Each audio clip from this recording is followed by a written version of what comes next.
कभी सोचा है वही बाबा जिसके इशारे पर लाखों करोड़ों लोग जान देने को तैयार रहते थे, वही बाबा एक दिन जेल की सलाखों के पीछे सड़ता हुआ दिखे। यह कोई फिल्म की कहानी नहीं बल्कि हकीकत है, और इस कहानी का हीरो नहीं बल्कि विलेन है गुरमीत राम रहीम। एक वक्त था जब उसका नाम सुनते ही लोग सिर झुका लेते थे। उसकी गद्दी के आगे नेता और बड़े बड़े अफसर नतमस्तक हो जाते थे। लेकिन कहते हैं ना, वक्त से बड़ा कोई नहीं। उसी वक्त ने उसकी जिंदगी की ऐसी बाजी पलटी कि उसका साम्राज्य ताश के पत्तों की तरह बिखर गया। कहानी शुरू होती है एक साध्वी से जो बाबा के ही आश्रम में रहती थी।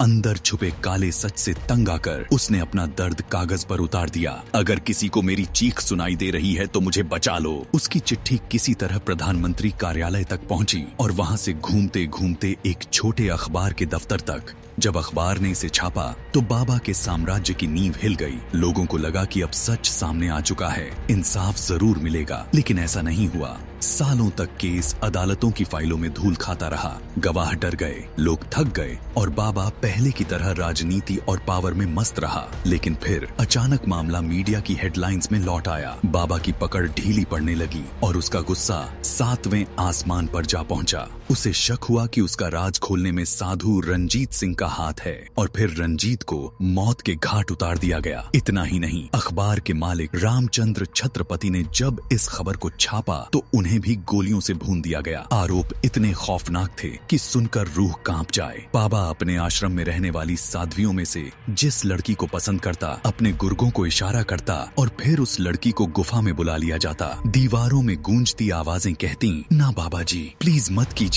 लेकिन बाबा के लिए किसी की मर्जी की कोई कीमत नहीं थी। यह केस सालों तक कोर्ट के गलियारों में घूमता रहा, यहाँ तक कि तत्कालीन प्रधानमंत्री मनमोहन सिंह को भी इस पर गंभीर चर्चा करनी पड़ी। आखिर वक्त ने हिसाब चुकता किया। आज वही बाबा जो कभी पावर और राजनीति का खेला खेलता था, जेल की सलाखों के पीछे है। हाँ, पैरोल पर कभी कभी बाहर आता है, थोड़ी हवा खाता है और फिर लौट जाता है अपने असली ठिकाने यानी जेल में। हरियाणा के हिसार जिले के सिरसा शहर में बना था उसका साम्राज्य, डेरा सच्चा सौदा। इसकी शुरुआत हुई थी साल 1948 में बाबा शाह माना बलूचिस्तानी ने। मकसद नेक था, बेघर, बेसहारा और बेबस लोगों को सहारा देना। लेकिन वक्त के साथ यह डेरे इंसानियत और सेवा से हटकर राजनीति और ताकत का अड्डा बन गए। गुरमीत राम रहीम उसी गद्दी पर बैठा और सिर्फ कुछ ही सालों में डेरा सच्चा सौदा का नाम देश भर में फैल गया। कहा जाता है कि गुरमीत ने सत्ता पाने के लिए हर हथकंडा अपनाया। पत्रकार अनुराग त्रिपाठी ने अपनी किताब में खुलासा किया कि गुरमीत को गद्दी पर बैठाने के लिए उसके साथियों ने यहाँ तक किया कि पिछले गुरु शाह सतनाम सिंह को बंदूक की नोक पर दबाव डालकर उसे उत्तराधिकारी घोषित करवाया गया। गुरमीत ने गद्दी संभाली और महज 8 साल में सिरसा के बड़े हिस्से पर कब्जा जमा लिया।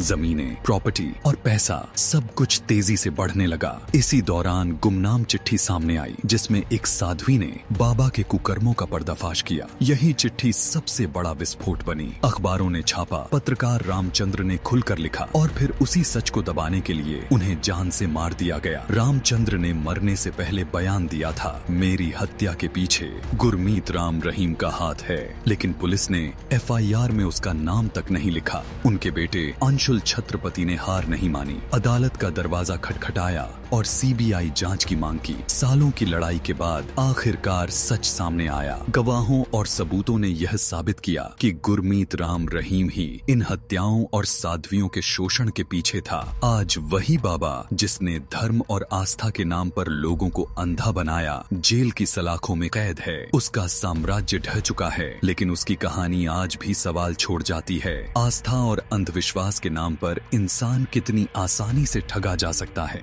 और जब धर्म के नाम पर पाप छुपाए जाते हैं तो सबसे बड़ा अपराधी कौन होता है? वह बाबा या वह समाज जो उसकी आंख मूंद कर पोलाए जा करता है।